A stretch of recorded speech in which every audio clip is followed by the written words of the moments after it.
우리 하나님 아버지와 주 예수 그리스도로부터 오는 은혜와 평강이 여러분들과 함께 하시기를 바랍니다. 우리가 주일 예배 때마다 모이면서 다짐하고 하나님께 간구하는 것이 있을 것입니다. 하나님, 내가 한 주간 동안 또 죄를 지었습니다.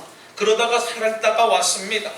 주님의 보혈의 십자가로 또 보혈로 나를 씻어주셔서 용서해 주시고 거룩하게 하여 주시옵소서 하는 그런 기도를 우리가 드린다 생각합니다.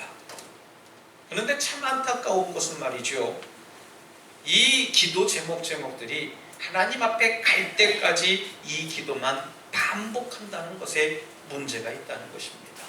물론 이 기도가 잘못되었다라고 여러분들에게 말씀을 드리는 것이 아니라, 이 기도만 드린다고 해서 우리가 예배가 드린다라고 하는 게 아니라는 것을 우리가 깨달아야 될 줄 믿습니다. 교회만 오면 거룩해지고, 또 교회만 오면 회개하는 척하지만 저 문을 여는 순간 세상에 합해서 살아가는, 또 세상에 정말 살아가면서 세상으로 향할 때에는 무섭고 사나운 사람으로 다시 돌아가는 모습을 볼 때에는 굉장히 마음이 두렵습니다. 물론 주일 예배 때에만이라도 한 주간 동안 상처받고 또 메마른 영혼이 회복되고 또 한 주간 살아갈 힘을 얻는다라고 하는 그 사실이 중요하다고 저는 생각합니다. 그러나 이런 태도로 신앙생활하면 우리가 무서운 영적 황폐함에 빠져버리게 될 수밖에 없다는 거예요. 감동이 없습니다. 감화가 없어요. 매일 예배를 드리는 것들이 똑같이 다람쥐 쳇바퀴 돌는 것처럼 반복하고 반복하는 것밖에 보여지지 않습니다. 그러니 예배를 드려도 내 삶에 변화가 없고요, 예배를 참가해도 내 삶에 아무 감동과 감흥이 없다는 것을 생각해 보게 됩니다. 한 주간에 무너진 삶이 한 시간 내외에 그 주일 예배로 회복된다는 것, 어찌 보면 참 불가능한 일이다 생각할 수 있게 됩니다. 영국 엘스킨이라고 하는 유명한 설교가가 있습니다. 어느 주일 예배 후에 어느 부인이 이 목사님에게 찾아오셔서 얘기를 했습니다. 지난 주일 우연히 이 교회를 들렀다가 예배 드리러 왔을 때에 그 설교에 너무 은혜를 받았기에 오늘 다시 왔습니다. 그런데 이번 주에는 그만 은혜가 잘 안 되네요. 그렇게 얘기를 했대요. 그랬더니 엘스킨이라고 하는 목사님이 이렇게 대답을 해드렸다고 합니다. 지난 주일에는 예배를 드리러 오셨고요, 오늘은 주일에 설교를 들으러 왔기 때문에 그런 겁니다. 이야기를 했다고 합니다. 저는 이 이야기를 가만히 보면서 우리들의 마음이 그렇지 않을까 생각해 봐요. 여러분, 이 자리에 여러분 설교 들으러 왔습니까? 아니면 예배 드리러 왔습니까? 우리가 신중하고 다시 한번 마음을 가다듬으면서 생각하고 또 우리가 고민해야 될 문제라고 하는 겁니다. 우리 주님께서는요, 오늘 본문의 말씀에 아버지께서는 이렇게 자기에게 예배하는 자들을 찾으신다라고 이야기했습니다. 여러분, 이 자리에 예배하는 여러분은 하나님께서 정말 찾으시는 그 예배자입니까? 라고 하는 물음에 자문자답할 수 있어야 됩니다. 여러분, 과연 하나님께서 찾으시는 그 예배자는 어떤 사람이겠습니까? 과연 어떻게 예배를 해야 하나님이 찾으시는 예배였다, 어떻게 예배해야 하나님께 진정으로 드리는 예배였다 라고 하는 것을 나타낼까요? 내가 좋아하는 사람을 만나러 갈 때 어떻습니까? 어떤 마음의 자세로 가요? 사랑하는 사람을 만나러 갈 때에는요, 옷 매무새 다 신경을 쓰고 머리도 한번 더 빗게 되고 또 얼굴도 한번 살펴보게 되고 또 이것저것 옷 매무새를 만져보게 됩니다. 그리고 마음속으로는 들떠서 흥분되고 기쁨이 있어요. 왜요? 좋아하는 사람을 만나러 가니까요. 사랑하는 사람을 만나러 가기 때문에, 고마운 사람, 사랑하는 사람을 만나면 마음속이 평안하기 때문에 그 만남에 기대가 있다라고 하는 거예요.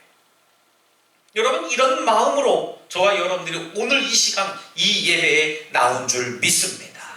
여러분 모두가 그런 마음을 가지고 나오리라 저는 생각합니다. 주일날은 회개하는 날이 되어야 하기도 하고요, 은혜 받는 날이 되기도 해야 하지만 한 주간 동안 저 세상에서 말씀과 믿음으로 승리한 그 삶으로 인해서 저와 여러분들이 감사하는 날이 되어야 될 줄 믿습니다. 그것이 바로 예배의 기본 본질이에요. 예배를 드리면 한 주간 동안 우리가 편안해집니다. 예배를 드리면 내 죄가 사해집니다 라고 하는 주술적인 예배가 아니고요, 한 주간 동안 너희가 이 세상 가운데 살아가면서 넘어지지 않았고 넘어져도 일어나게 하셨고 또 나를 면밀히 보살펴 주시고 나에게 은혜를 베풀어 주신 그 하나님께 감사와 찬송과 경배를 드리는 것이 바로 예배라고 하는 사실을 믿으시길 바랍니다. 그렇기 때문에 이 시간 저와 여러분들이 이 예배를 드리는 이 자리는 정말 하나님이 기뻐 받으시는 신령과 진정으로 드리는 예배의 자리라고 하는 사실을 믿어 의심하지 않습니다. 지금 온 세계가 코로나 바이러스라고 하는 감염병으로 인해서 모임을 멀리하자고, 심지어 예배도 좀 자제해달라고 정부에서 이야기를 합니다. 저도 고민하고 기도하고 묵상하고 많은 시간을 하나님께 묻기도 했어요. 하나님, 무엇이 하나님이 원하시는 것입니까? 어떻게 이 세상을 이끌어 가시려고 하나님 이 세상을 이렇게 하셨습니까? 세계보건기구라고 하는 데서는요, 팬데믹이라고 하는 그 선언을 했어요. 팬데믹은 뭐냐면 세상에 유행이 되었다는 얘기예요. 정말 조심해라 라고 얘기를 합니다. 온 세계가 거기에 집중되어져 있습니다. 제가 독일 방송을 봤더니요, 독일 방송의 메르켈 총리, 여성 총리인데 이 총리가 담화문을 냈습니다. 이 메르켈 총리는 루터교회 목사님 딸입니다. 그 정신을 가지고 있어요. 제가 가만히 지금 많이 독일어도 잊혔지만 제가 그래서 열심히 들어봤어요. 뭐라고 얘기를 하나. 우리 젊은이들에게 더욱 조심하라는 그런 요청을 하게 됩니다. 왜 젊은이들이 조심해야 될까? 어르신들을 보호하기 위해서 젊은이들이 움직이지 말라는 얘기예요. 여러분들이 지금 마스크를 다 착용하고 있습니다만은 나를 위해서도 중요하지만 상대방을 위해서 마스크를 착용하라는 얘기예요. 독일어로 그걸 졸리다리테트라고 합니다. 연대성을 가져라는 겁니다. 옆 사람이 아프면 안 되니까, 우리 교회 교인이 아프면 안 되니까, 우리 교회가 보호받아야 되니까 이런 연대를 갖자는 얘기입니다.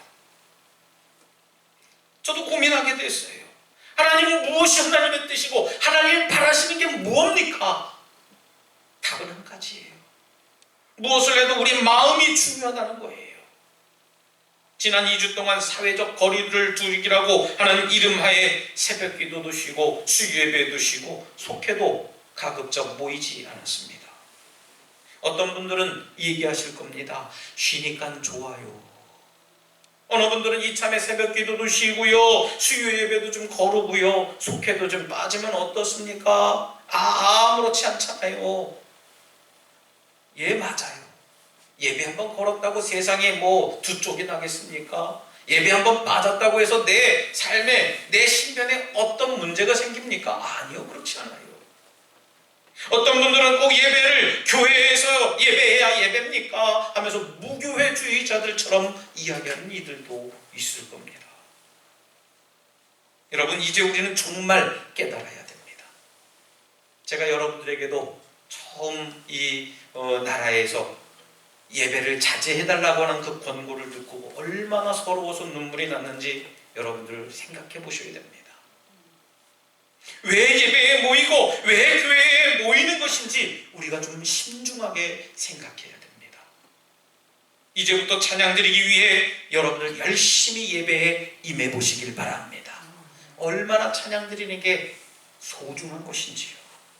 여러분들 표현을 예배를 통해서 해보시기 바랍니다. 하나님, 내가 하나님을 정말 사랑합니다 하는 그 표현을 여러분들 목소리를 향해서, 내 몸짓을 향해서 하나님께 사랑을 표현해 보시길 바랍니다.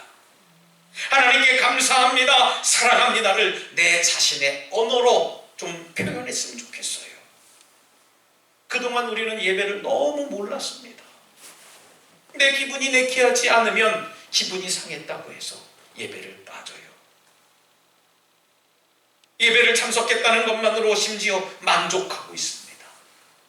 성경을 읽어도 눈만 따라가고요. 누가 기도를 해도 귀로 듣고 한 귀로 흘립니다.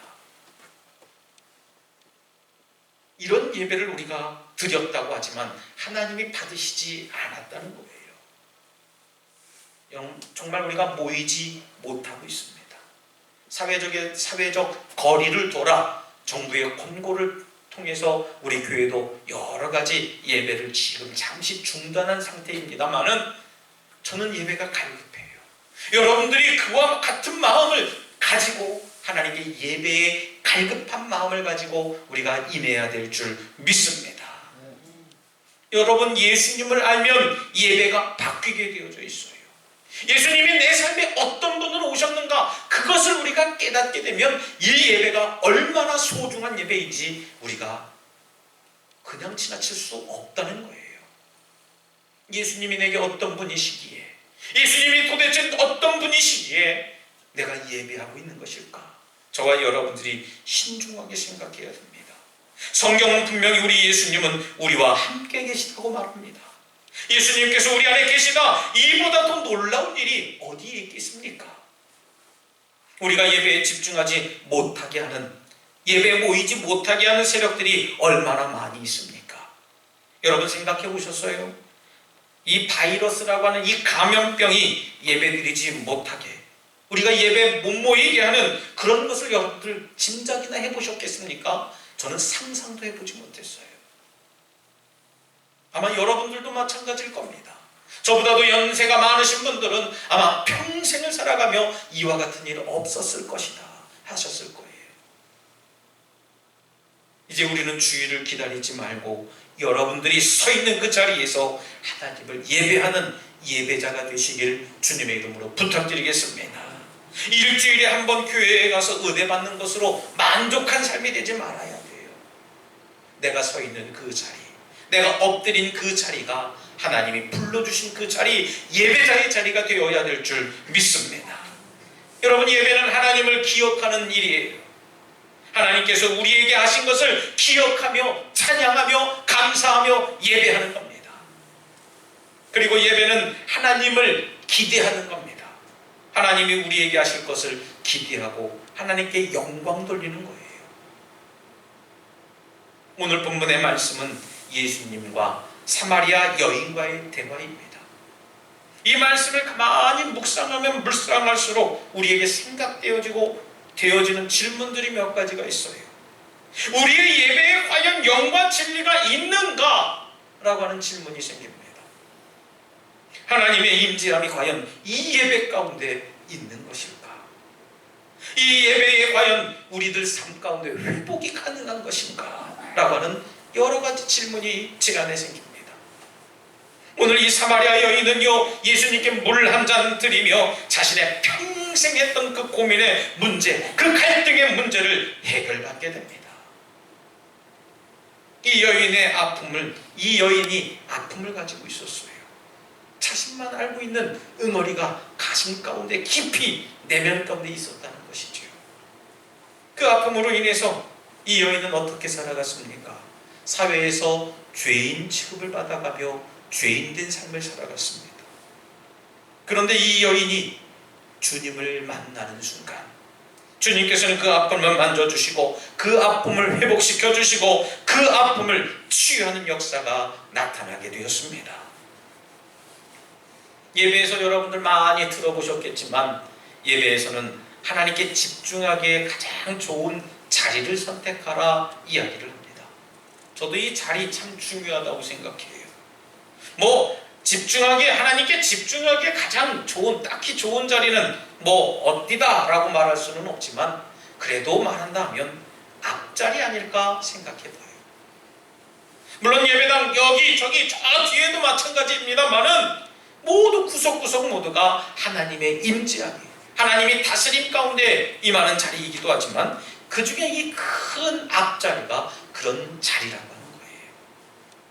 밤이 새도록 여러분 시몬 베드로가 고기잡이에 실패하게 됩니다. 이쪽저쪽 다녀봐도요 단 한 마리도 걸지 못했어요. 예수님께서 이 베드로에게 이야기를 합니다. 깊은 곳에 가서 그물을 좀 내려봐라 이야기를 해요. 누가 전문가입니까? 예수님이 고기잡이의 전문가입니까? 아니면 이 베드로가, 시몬 베드로가 이 고기잡이의 전문가입니까? 아마 세상적으로 생각해보면 주님보다 내가 더 잘 알아요. 마음이 얼마나 지쳤겠어요. 아마 예수님께 짜증을 부려도 짜증을 내지 않았을까 생각해 봅니다. 그런데요, 이 시몬은 그 말씀에 순종하고 깊은 곳에 그물을 내리게 됩니다. 여러분, 예배당의 깊은 자리가 어디겠습니까? 깊은 곳은 바로 남들이 잘 가지 않는 자리예요.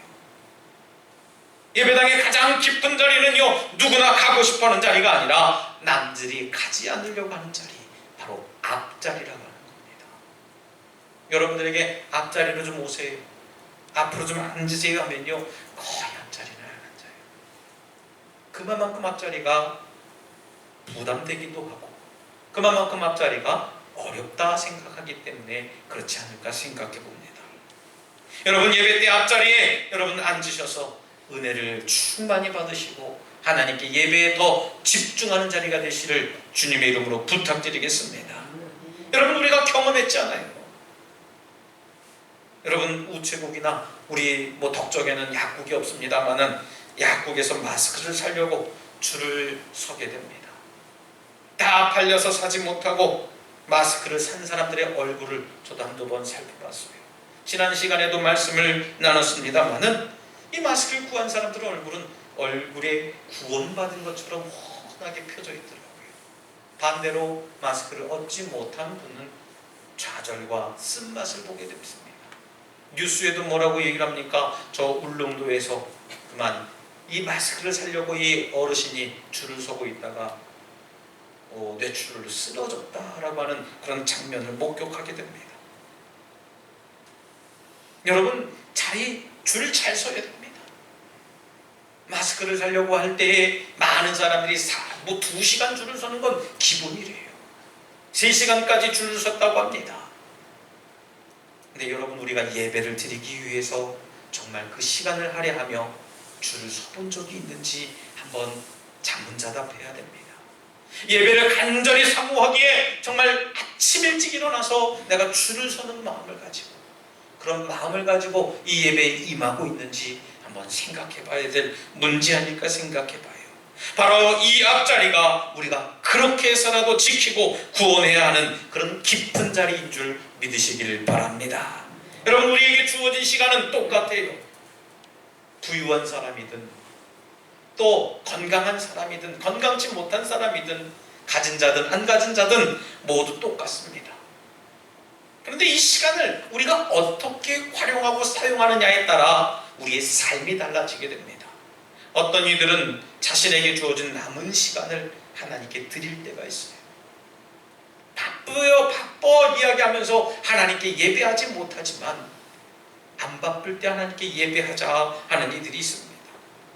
남는 시간을 드리다 보니 여러분, 다급한 일이 생기면요, 예배에 걸르는 겁니다. 빠지는 거예요. 다른 시간, 다른 일들은 시간을 아끼기도 하고 쪼개기도 하고 시간이 초과되어도 할 수 있는데, 예배드리고 교회에 봉사하고 헌신하자고 하면 바쁘다는 이야기로 일축하고 맙니다. 여러분, 바쁘다는 게 뭡니까? 바쁘다는 것은 마음이 없다는 거예요. 우리가 정말 소중히 여기는 것에 바쁘다는 핑계를 삼고 변명하고 있지는 않는지, 아마 바쁘다는 이유로 돈 버는 일을 마다할 분은 없을 거예요. 돈 벌러 가자 했을 때 나 바빠서 못 가요 하는 분들 계시겠습니까? 아니요.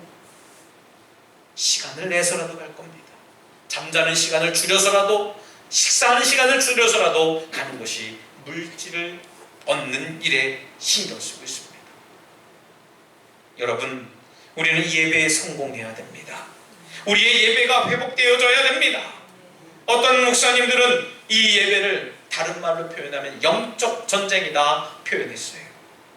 이것이 말하는 뜻이 도대체 뭐겠습니까? 그만큼 사탄의 장난과 권세가 이 예배를 회방하고 장난치고 권세 부리고 있다는 얘기예요. 그만큼 우리가 예배에 집중하지 못하고 아차 하는 순간에 우리는 사탄의 조종을 받고 만다는 거예요. 세상 권세들은요, 우리가 예배드리지 못하도록, 우리가 하나님께 집중하지 못하도록, 예배에 모이지 못하도록 우는 사자와 같이 삼킬 자를 지금도 두루 찾아다니며 으르렁대고 있다 이야기를 합니다. 그 권세에 굴복하거나 타협하게 되면 우리는 타성이라고 하는 아주 나쁜 습관을 가지게 돼요. 지난주에도 그렇게 했지 않습니까? 지난번에도 이렇게 했어요. 작년에도 이렇게 했습니다. 예전에 이런 상황에 이렇게 해왔습니다. 여러분, 이건 나쁜 타성이에요. 나쁜 습관입니다.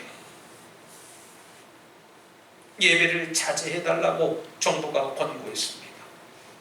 교회에 모여서 예배하니까 감염되었다는 얘기가 뉴스를 틀면 나오고요, 인터넷 기사를 보면은 밑에 쭉 댓글이 달렸는데, 예전에는 가톨릭이 종교개혁의 대상이었지만 지금은 교회가 종교개혁의 대상이 되어야 된다, 아주 쓴소리 지탄을 듣게 됩니다.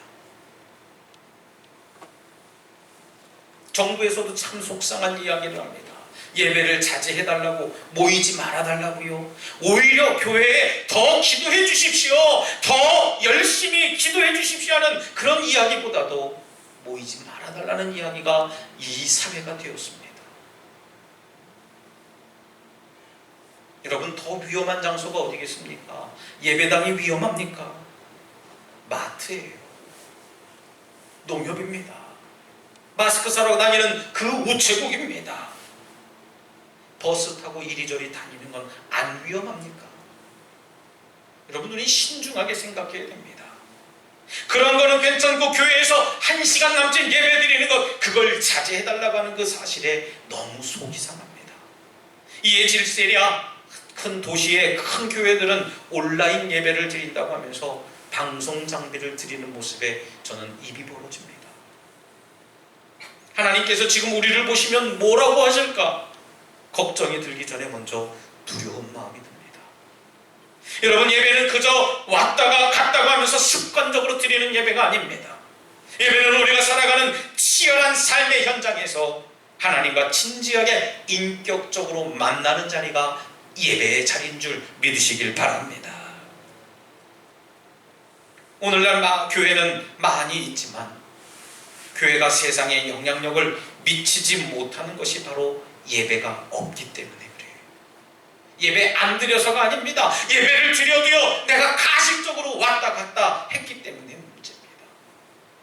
형식적이고 교리적이고 교파적이고 의식적인 예배가 있을 뿐이라 여러분, 우리 자신도 세상도 변화되지 않는 거예요. 사랑하는 우리 덕수가족 여러분, 지금 우리의 예배는 뭡니까? 적어도 우리가 드리는 이 예배는 하나님께 드리는 우리의 삶의 약속인 줄 믿으시길 바랍니다.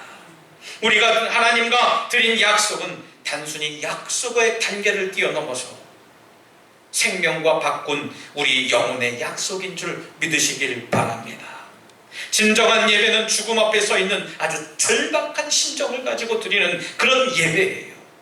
그런 예배가 바로 우리 자신을 변화시키고 하나님을 감동시키는 겁니다. 그리고 더 나아가 이 세상을 깨끗하게 변화시키고 바꾼다라고 하는 것이죠. 여러분, 지금 우리 하나님께서는 예배자를 찾고 계십니다. 저와 여러분들이 주님께서 찾으시는 참된 예배자가 되고, 그로 인해서 우리 가정이 변화되고, 우리 가정을 통해서 우리 북리마을이 변화되고, 우리 마을을 통해서 이 세상이 변화되는 역사가 나타나시기를 다시 한번 주님의 이름으로 간절히 축원합니다. 이 시간 함께 결단의 기도를 드릴 때, 주님, 우리가 영과 진리로 하나님께 예배하기를 원합니다. 우리의 예배를 받아 주시옵소서, 우리의 헌신을 받아 주시옵소서라고 잠시 결단의 기도를 드리겠습니다. 하나님 아버지, 감사합니다. 저희들이 하나님 앞에 감사의 예배를 드리게 하여 주시옵시고, 저희들 삶 가운데에 하나님께 경배하며 예배할 수 있도록 인도하여 주시옵소서. 하나님께 드리는 우리 삶의 약속을 통해 삶의 영광을 돌리며 나타나게 하여 주시옵시고, 이 예배를 통해서 내 삶이 하나님께 더욱 집중하고 담대히 나갈 수 있는 믿음의 고백이 되게 하여 주시옵소서. 주님 역사해 주실 줄 믿습니다. 하나님, 우리들이 살아가는 치열한 삶의